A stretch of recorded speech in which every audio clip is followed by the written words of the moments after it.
پھر چنگاڑیاں جھاڑتے ہیں۔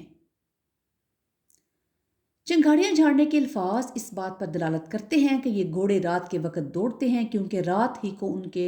ٹاپوں سے جھڑنے والے شرارے نظر آتے ہیں۔ فالمغیرات صبح، پھر صبح سویرے چھاپا مارتے ہیں۔ اہل عرب کا قاعدہ تھا کہ جب کسی بستی پر انہیں چھاپا مارنا ہوتا تھا تو رات کے اندھیرے میں چل کر جاتے تاکہ دشمن کو خبر نہ ہو سکے، اور صبح سویرے اچانک اس پر ٹوٹ پڑتے تھے تاکہ صبح کی روشنی میں ہر چیز نظر آ سکے اور دن اتنا زیادہ روشن بھی نہ ہو کہ دشمن دور سے ان کو آتا دیکھ لے اور مقابلے کے لیے تیار ہو جائے۔ فَأَثَرْنَ بِهِ نَقْعًا، پھر اس موقع پر گرد و غبار اڑاتے ہیں۔ فَوَسَطْنَ بِهِ جَمْعًا، پھر اسی حالت میں کسی مجمع کے اندر جا گھستے ہیں۔ اسی طرح سے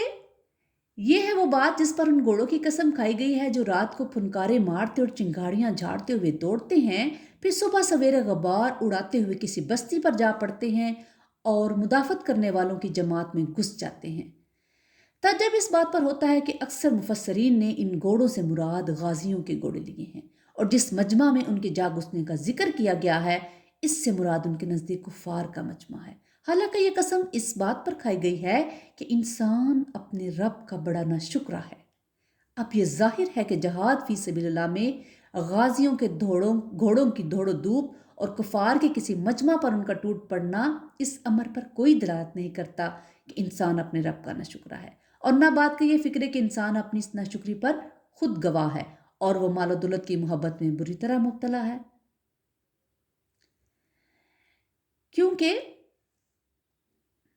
اس لیے یہ بات ہمیں ماننی پڑے گی کہ اس سورت کی ابتدائی جو 5 آیات ہیں اس میں جو قسمیں کھائی گئی ہیں ان کا اشارہ دراصل اس عام کشت و ہون اور غارت گری کی طرف ہے جو عرب میں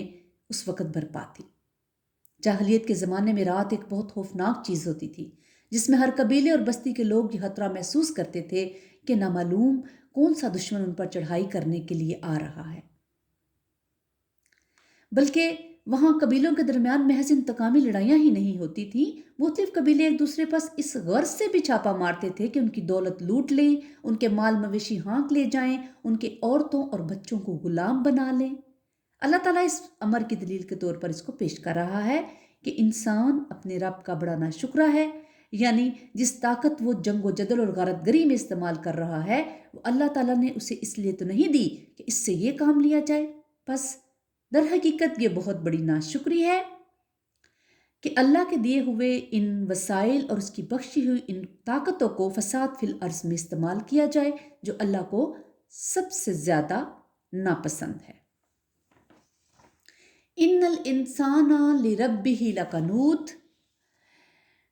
حقیقت یہ ہے کہ انسان اپنے رب کا بڑا ناشکرا ہے، وَإِنَّهُ عَلَى ذَلِكَ لَشَهِيدٌ، اور وہ خود اس پر گواہ ہے۔ اس طرح سے یہ بات ساری کلیئر ہو جاتی ہے کہ یہ کن لوگوں کو کہا گیا ہے اور کن کو خبردار کیا گیا ہے۔ وَإِنَّهُ لِحُبِّ الْخَيْرِ لَشَدِيدٌ، یعنی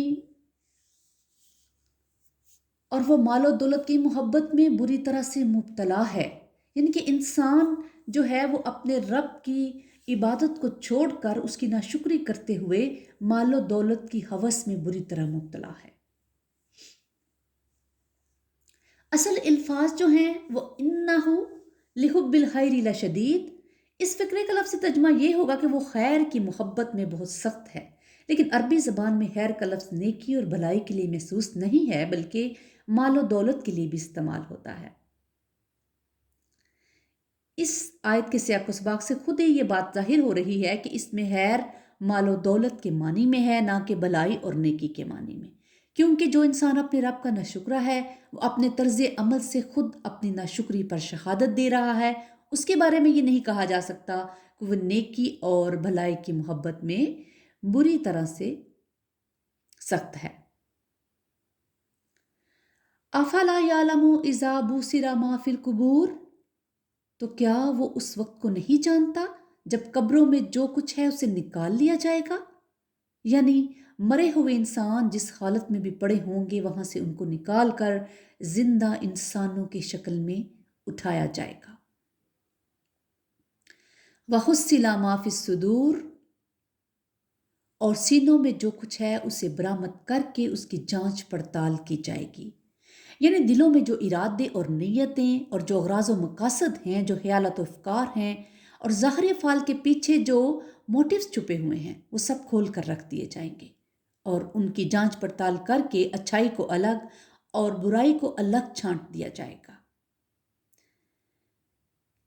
دوسرے لفظوں میں ہم یہ کہہ سکتے ہیں کہ فیصلہ صرف ظاہر کو دیکھ کر نہیں کیا جائے گا کہ انسان نے عملاً کیا کیا، بلکہ دلوں میں چھپے ہوئے رازوں کو بھی نکال کر یہ دیکھا جائے گا کہ جو جو کام انسان نے کیے وہ کس نیت سے اور کس غرض سے کیے. یہ صرف اور صرف خدا ہی کر سکتا ہے کہ انسان کے ہر ظاہری فعل کے پیچھے جو موٹیوز چھپے ہوئے ہیں ان کی بھی جانچ پڑتال کرے اور اس کے بعد یہ فیصلہ کرے کہ وہ کس سزا یا جزا کا مستحق ہے. اور پھر آیت کے الفاظ یہ بات بھی ظاہر کرتے ہیں کہ یہ فیصلہ محض اللہ کے اس علم کی بنا پر نہیں ہوگا جو وہ دلوں کے ارادوں اور نیتوں کے بارے میں پہلے ہی سے رکھتا ہے، بلکہ قیامت کے روز ان رازوں کو کھول کر علانیہ سامنے رکھ دیا جائے گا اور کھلی عدالت میں جانچ پڑتال کر کے یہ دکھایا جائے گا کہ ان میں خیر کیا تھی اور شر کیا تھا. اسی لیے حُصِّلَ مَا فِی الصُّدُورِ کے الفاظ استعمال کیے گئے ہیں. مثلاً چھلکا اتار کر مغز نکالنا اور مختلف قسم کی چیزوں کو چھانٹ کر ایک دوسرے سے الگ کرنے کے لیے بھی یہ لفظ بولا جاتا ہے. لہٰذا دلوں میں چھپے ہوئے اسرار کی تحصیل میں یہ دونوں باتیں شامل ہیں. اِنَّ رَبَّهُمْ بِهِمْ يَوْمَئِذٍ لَخَبِيرٌ، یعنی اس کو خوب معلوم ہوگا کہ کون کیا ہے اور کس سزا یا جزا کا مستحق ہے. اِنَّ رَبَّهُمْ بِهِمْ يَوْمَئِذٍ لَخَبِيرٌ، یقیناً ان کا رب اس روز ان سے خوب باخبر ہوگا. اللہ پاک ہمیں حساب کتاب میں آسانی عطا فرمائے اور اللہ پاک ہمارے نامہ اعمال میں نیکیاں بھر دے اور اللہ ہمیں نیکی کرنے کی توفیق دے اور گناہوں سے بچنے کی توفیق عطا فرمائے اور اللہ ہمیں زندگی میں ہی توبہ کرنے کی، توبۃ نصوح کرنے کی توفیق عطا فرمائے. ربنا تقبل منا انک انت السمیع العلیم وتب علینا انک انت التواب الرحیم. سبحان ربک رب العزۃ عما یصفون وسلام علی المرسلین والحمد للہ رب العالمین.